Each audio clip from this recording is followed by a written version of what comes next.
When I was 10, I once got a perfect score on a school math competition. I was so excited I ran home, breathless, holding the certificate in my tiny hands like it was a Nobel Prize. I remember shoving it at my mom while she was making dinner, expecting the kind of praise kids crave. She glanced at it, nodded, and then asked if I'd seen my brother's new soccer cleats. That moment stayed with me longer than I realized. My name's Joel. I'm 29 now. And this is the story of how my family forgot the most important day of my life. Not just forgot, dismissed it like it was nothing.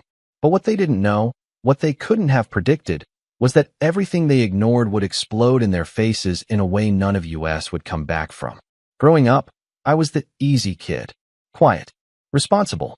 The one who could be left alone with a box of Legos for hours and never make a mess. My younger brother, Adam, was the golden child. Loud, charming, athletic.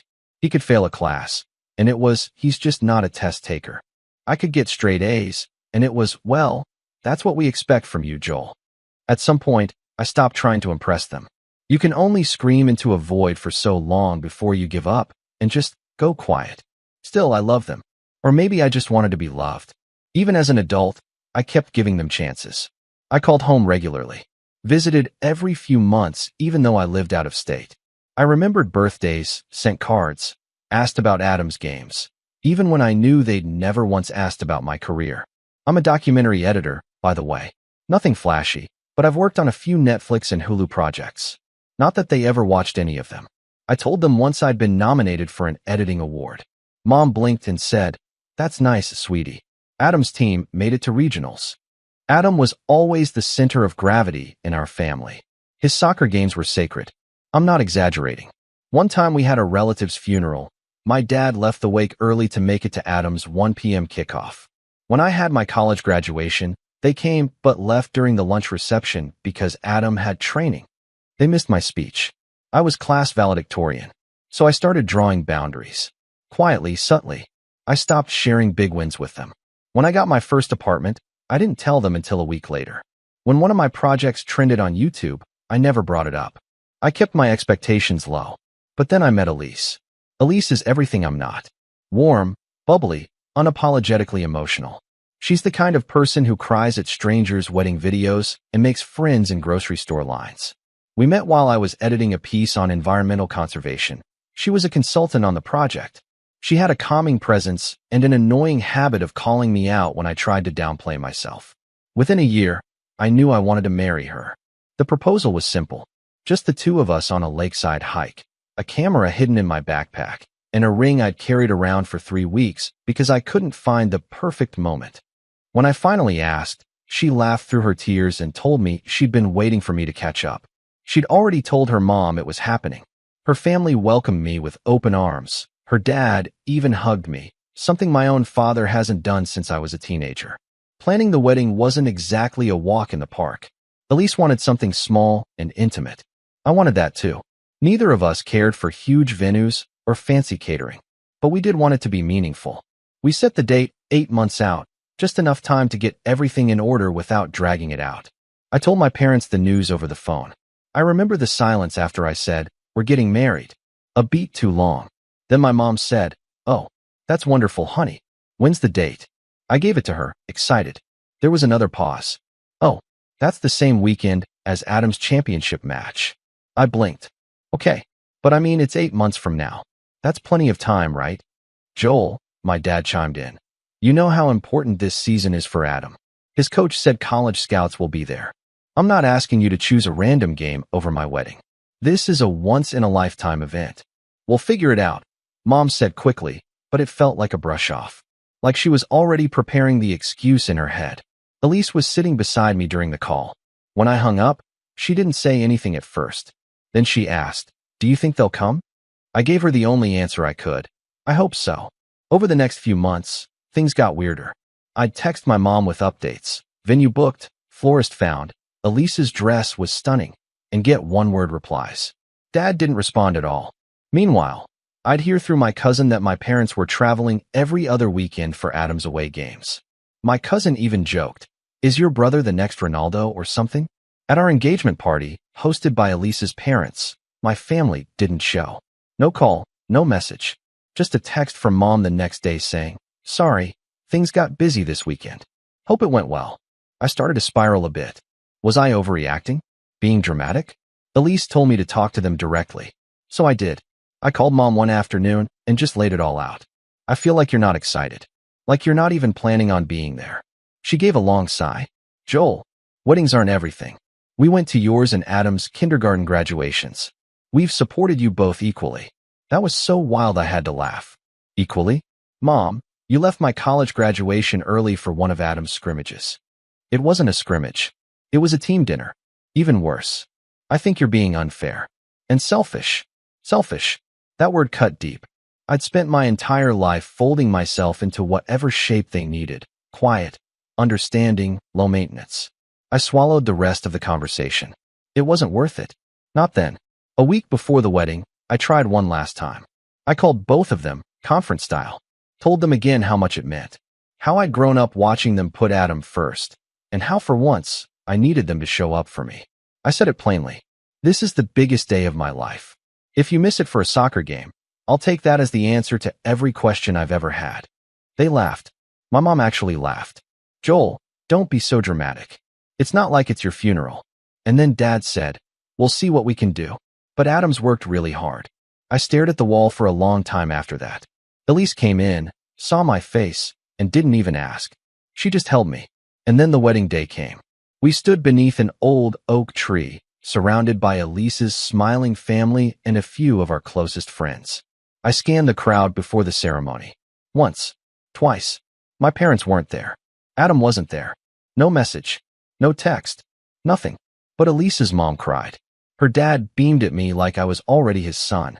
And the photographer caught it all. The raw joy, the sunlight in Elise's veil, the way her eyes lit up when we kissed. I posted a few pictures online later that night.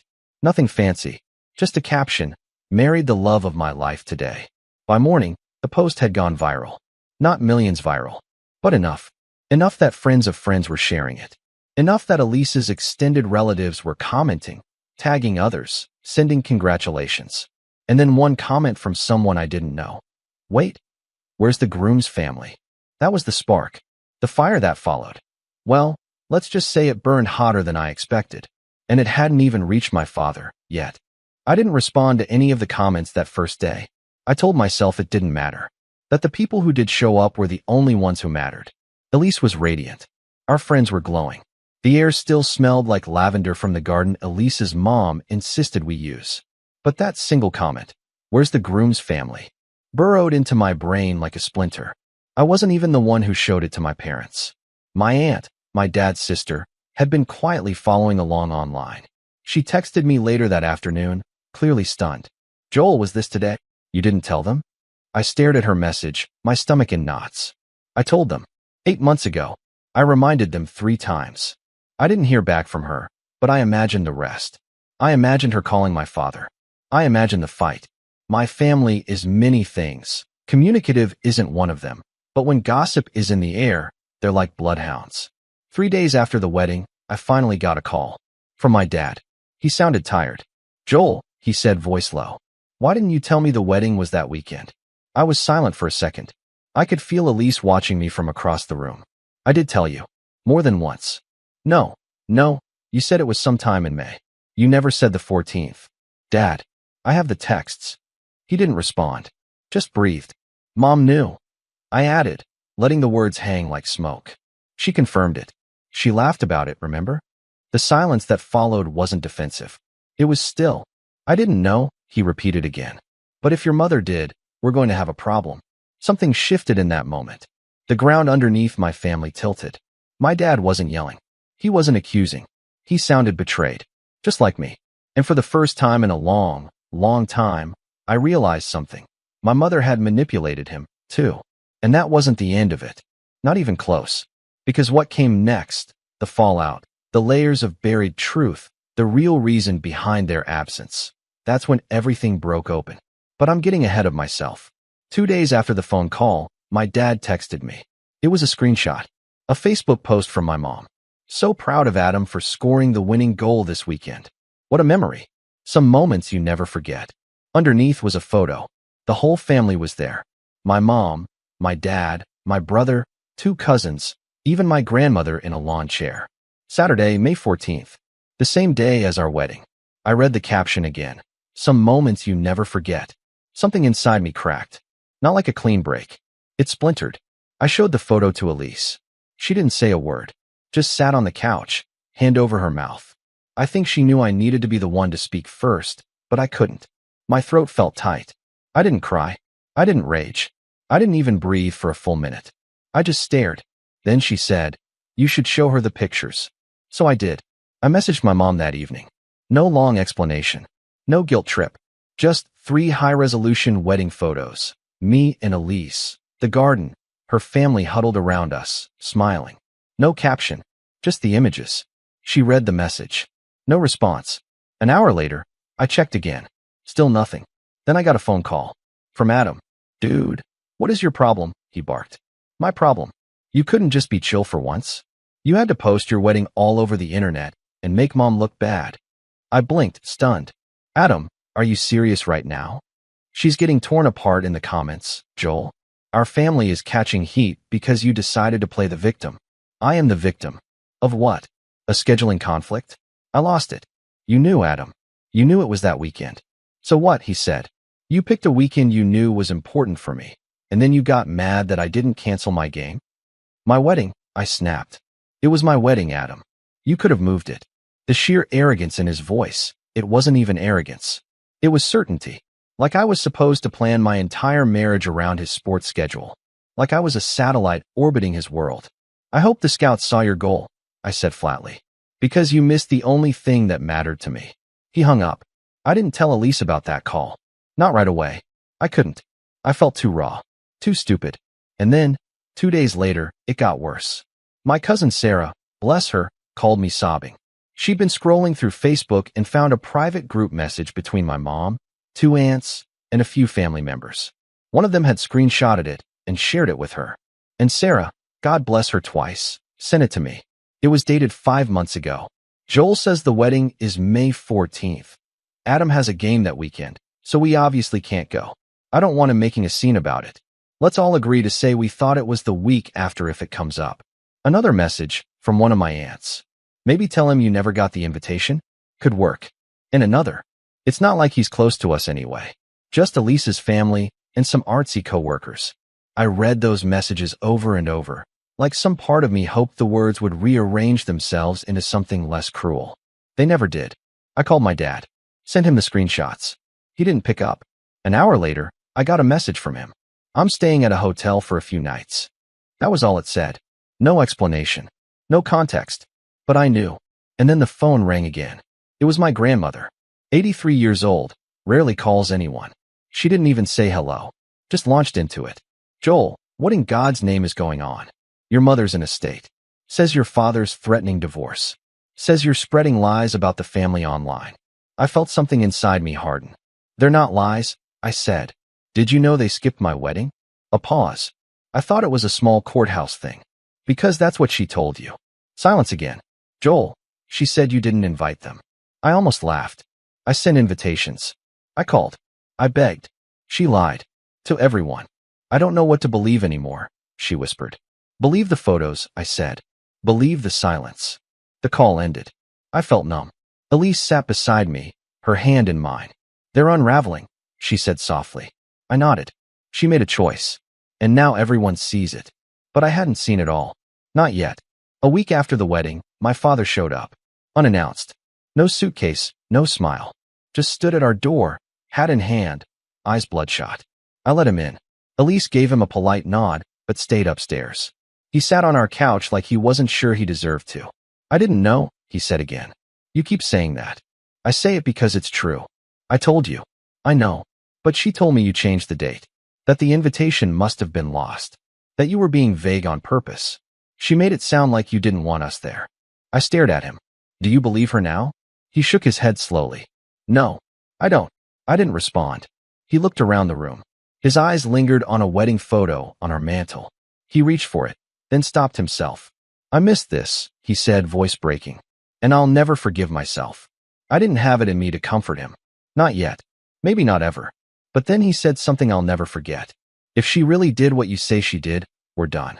And that's when I realized something deeper than the betrayal. This wasn't just about me. My mother's manipulation hadn't been aimed solely at me. It had warped our entire family.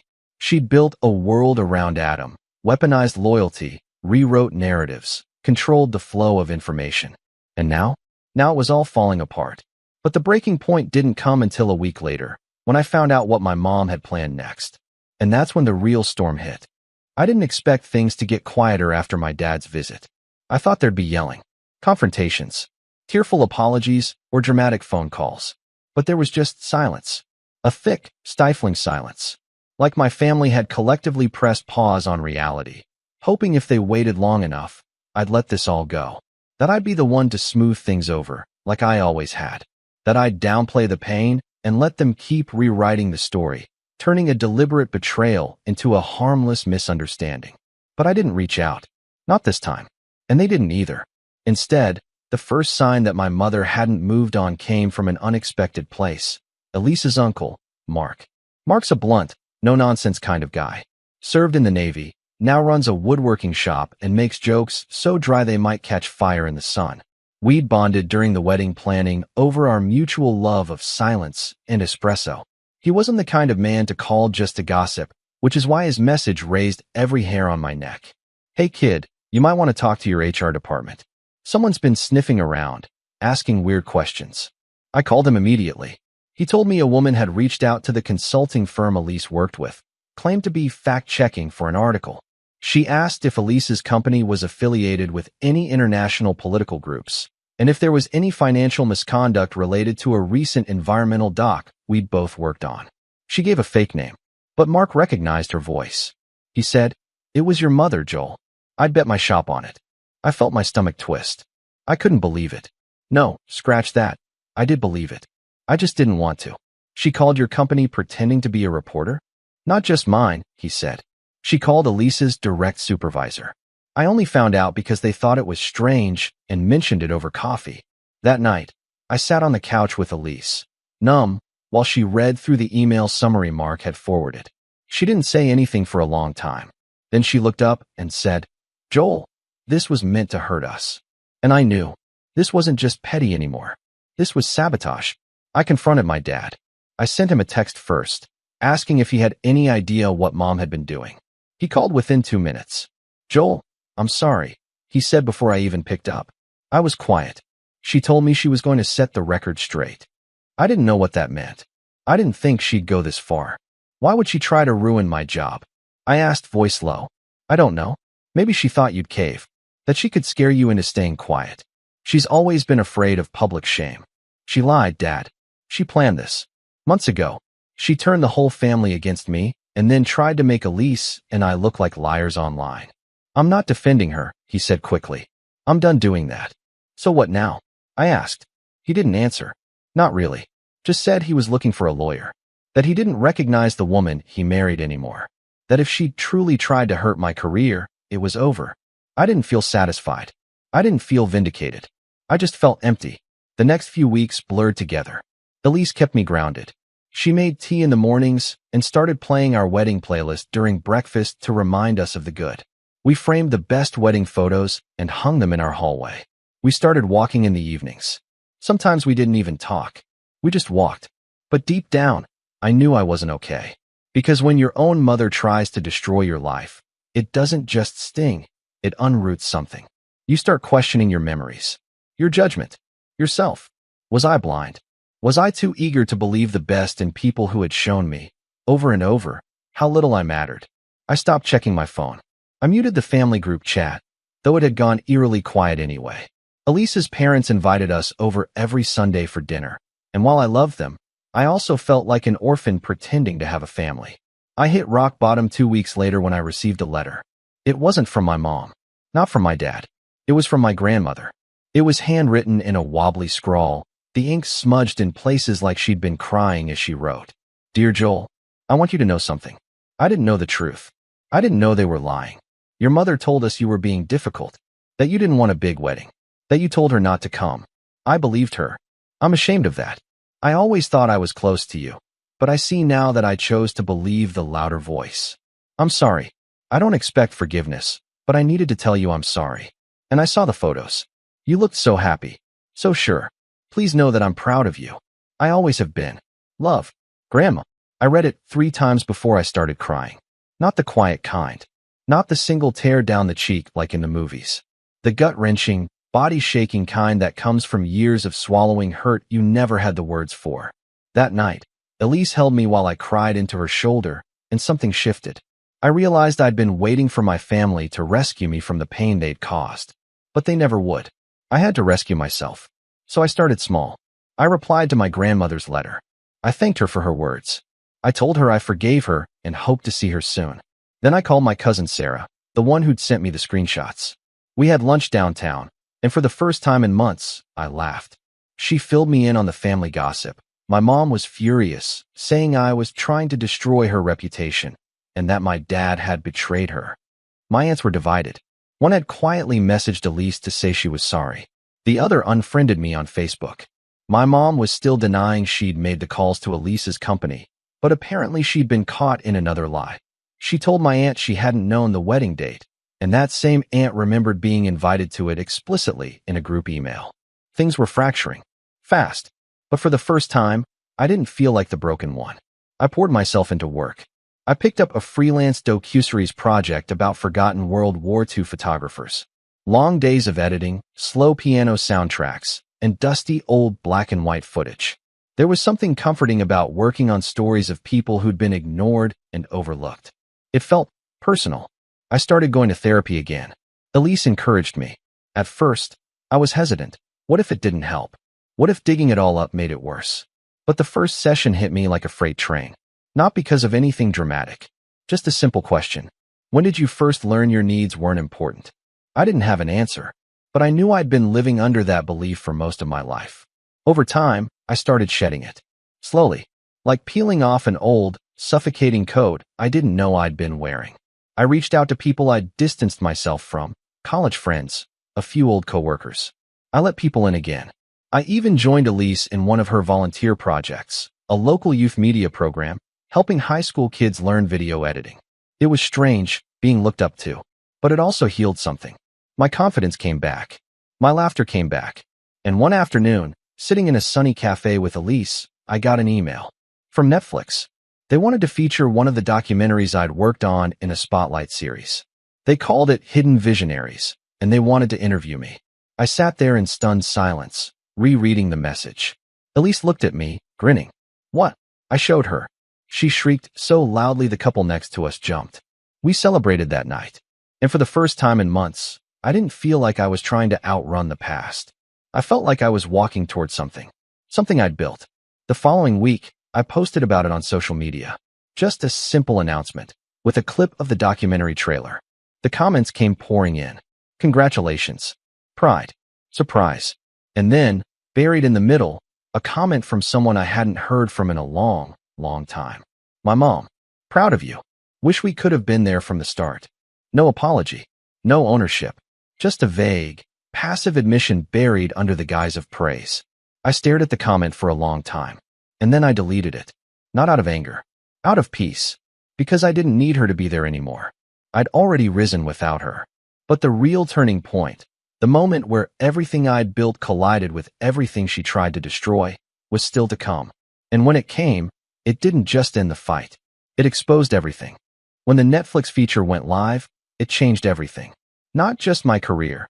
Though yes, I started getting cold calls from producers, journalists, even a university professor who wanted me to guest lecture. But it changed me. Something about seeing my name in those credits, hearing my voice in the behind-the-scenes interviews, and watching the doc trend in the most watched list for 3 straight days made everything else finally click into place. I wasn't the forgotten son anymore. I wasn't the backup plan. I wasn't the one who had to beg to be seen. I was seen. Fully. Publicly. Permanently. And she saw it too. Because not even a week after the documentary blew up, I got an email. It wasn't from my mom. Not directly. It was from her church group's leader, someone I'd only met once, years ago, who always smelled like lemon-scented candles and wore necklaces with giant crosses. Hi Joel. I hope this message finds you well. I wanted to say how inspiring your documentary was. Our entire fellowship watched it together during our Sunday evening film night. Truly beautiful work. Your mother is so proud. She told us all how she always knew you'd do something special. We'd love to have you come speak at one of our gatherings soon. I read it twice, then again, just to be sure I wasn't misreading it. My mother, the same woman who tried to sabotage my job, who coordinated a cover-up to miss my wedding, who let me believe for years that I was second best, was now parading around my success like she'd built it herself. And that's when I realized, this wasn't over. Not really. See, I could have ignored it. Could have blocked the email, thrown my phone across the room, and continued living in peace. But something shifted in me that day. It wasn't bitterness. It wasn't spite. It was clarity. She had spent years rewriting the narrative of our family. She painted herself as the doting mother, Adam as the golden boy, and me, the quiet, inconvenient one, as forgettable. And now that the world had acknowledged me, now that strangers were applauding my work, she was trying to jump back in like she'd been part of the journey. It made my skin crawl. But more than that, it gave me an idea. I wasn't going to confront her. I wasn't going to yell or call her out in the middle of a family dinner or write some long email detailing every wound she ever left on my back. No, I was going to do something better, something cleaner. It started with a list. I wrote down everyone she had lied to, everyone she had manipulated during the wedding fallout. My grandmother, my aunts, Adam, even some family friends she weaponized to spread her version of the story. I listed the people she'd painted me as difficult too, the ones she had told I didn't invite them or chose a private wedding to avoid family drama. Then I made a second list. Everyone she respected, everyone she wanted approval from, church leaders, former coworkers, her little Facebook crafting group that commented on each other's scrapbook photos and shared Bible quotes over minion memes. Because here's what I learned from therapy and 6 months of hard-earned clarity.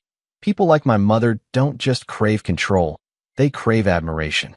They survive on the perception of being the good one.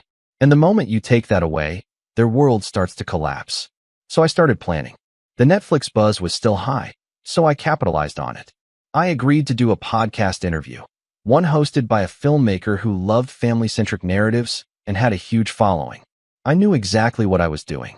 During the interview, she asked me about support systems, about what helped me keep going during the toughest moments of my career.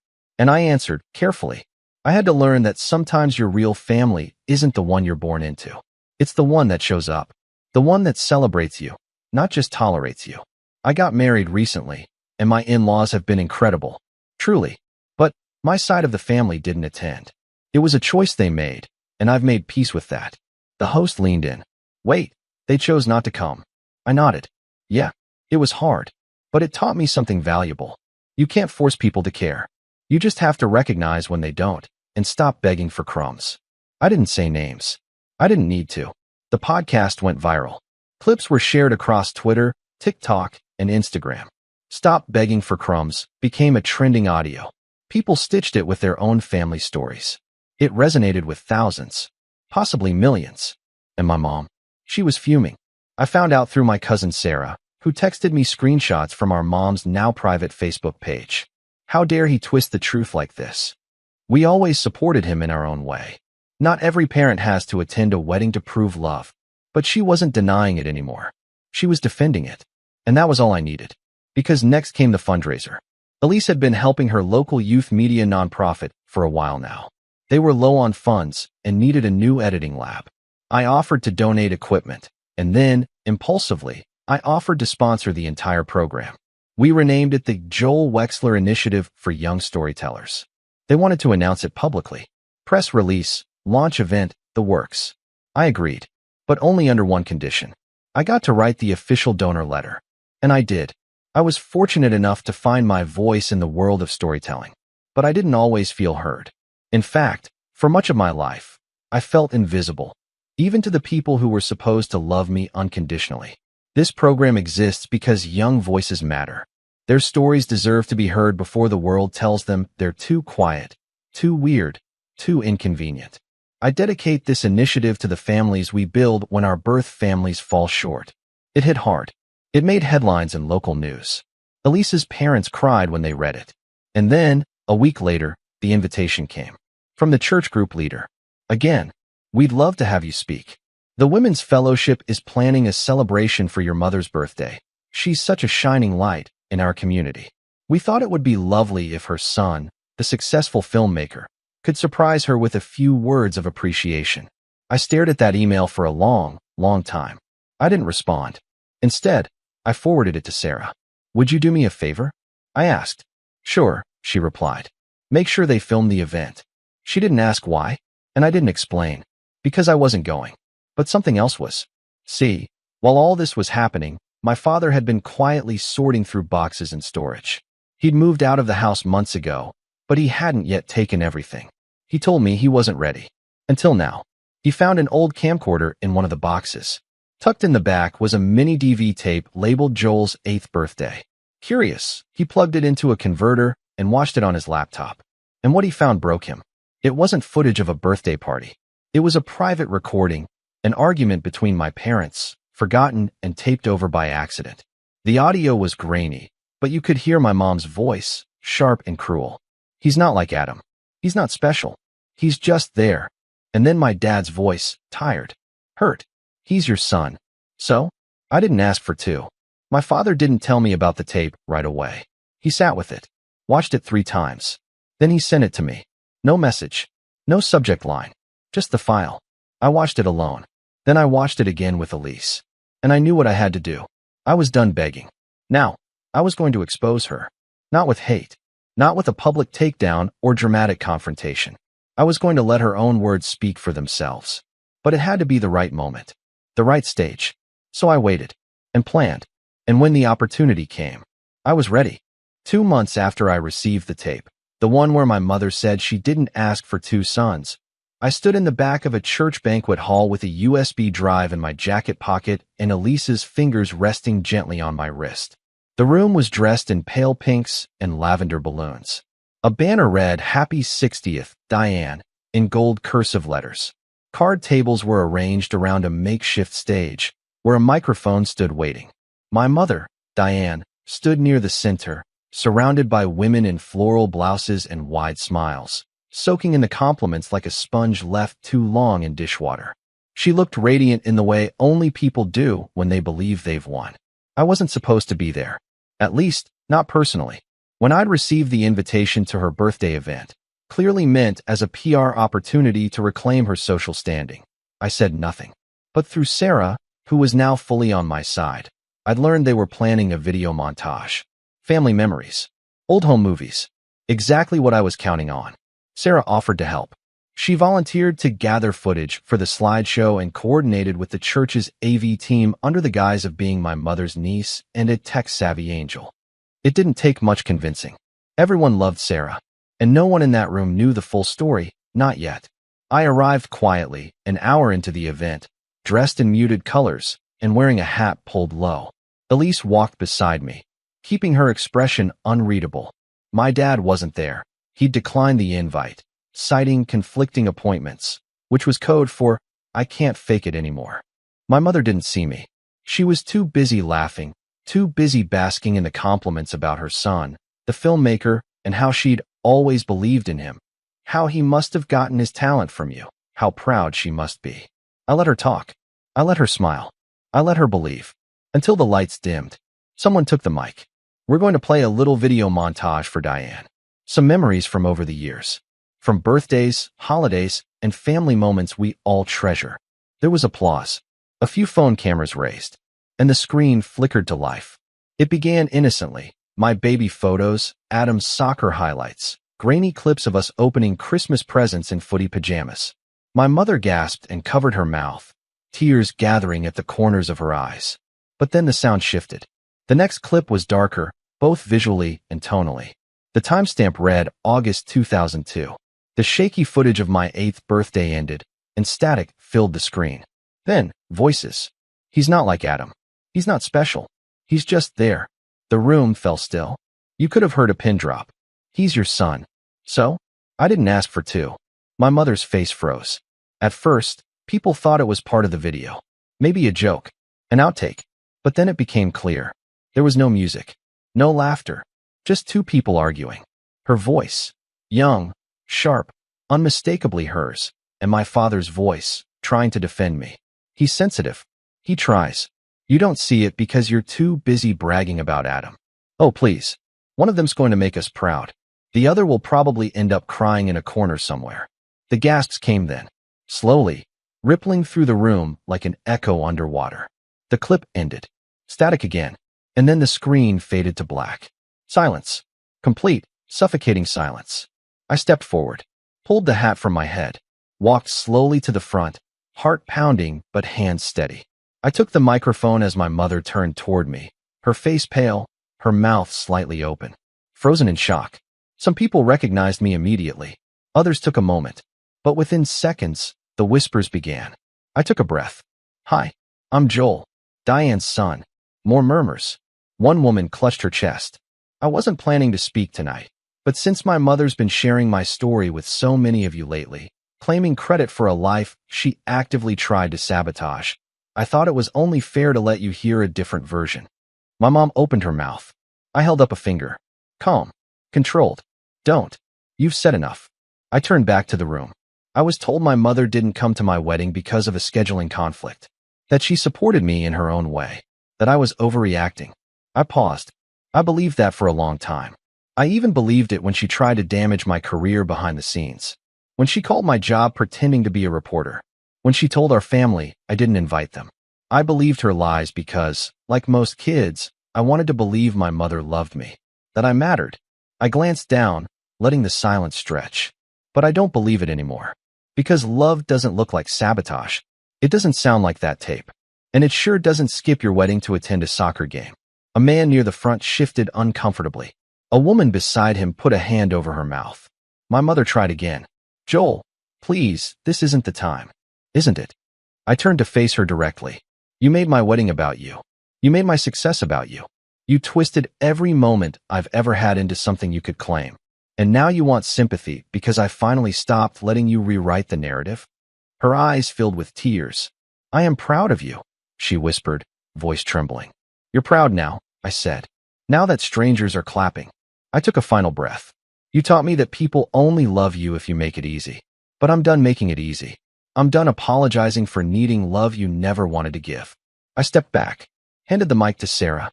She nodded, lips tight. And I walked out. I didn't look back. Elise was waiting outside the doors. Her eyes were shining, but she didn't say a word. She just took my hand, and we walked out into the cool evening, the sounds of shocked murmurs trailing behind us. Later, I heard that my mother sat down and didn't speak for the rest of the night. Some people left early. Others stayed and awkwardly picked at slices of cake.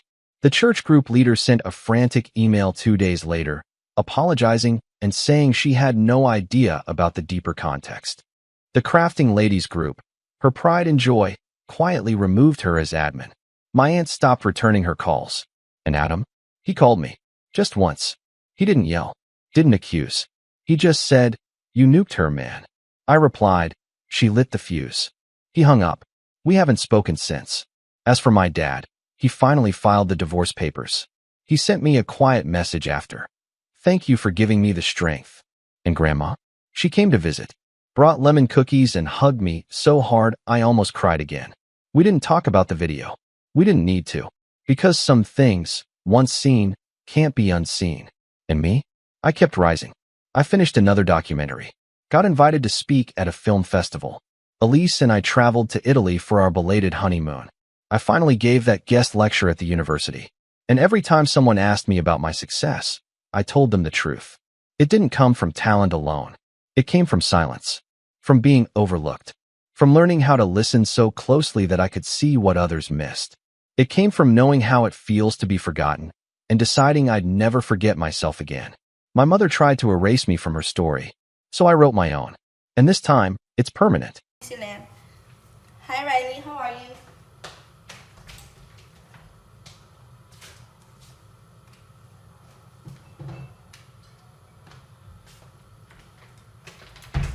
I use avocado oil when I cook. You look cute today. Ew. Ew? What do you mean ew? I don't use a lot of oil because I think you don't need to. Are you speaking Tagalog? No, I'm speaking Thai.